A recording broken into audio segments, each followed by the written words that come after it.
I went to Eastern High School in Washington, D.C., Capitol Hill. I came from a family of 8. Mother and father was there. We were Muslims. Being a Muslim, I kind of latched on to some rebellious thoughts, and I started to act out on it toward the end of my high school years. Then around 17, I was introduced to drugs. Drugs became a major focus for me. It soon became an addiction, okay? An addiction that followed me for quite some time. So as a direct result of me using the people that I chose to be around, I got caught up in the system very early on.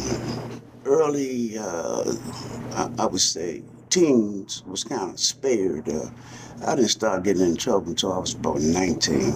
I went to youth center. Once I got to youth center, it was like I was accepted into a group of guys that considered to be gangsters. And I liked that title. And I carried it for a while. I ended up in the federal system for bank robbery. I spent about 15 years of my life incarcerated. So while in the federal system, I said, well, I'm here during this time.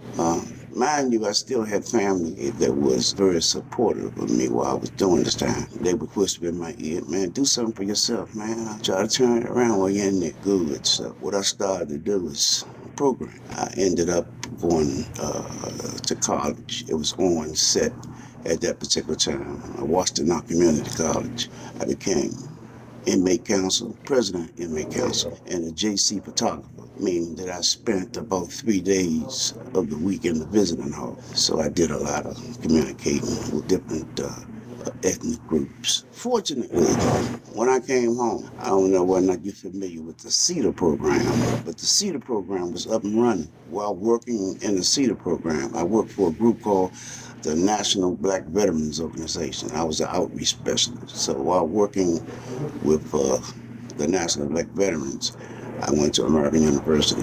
I went there for about 2 years after receiving my associate degree from Washington Community College. The CETA program was canceled.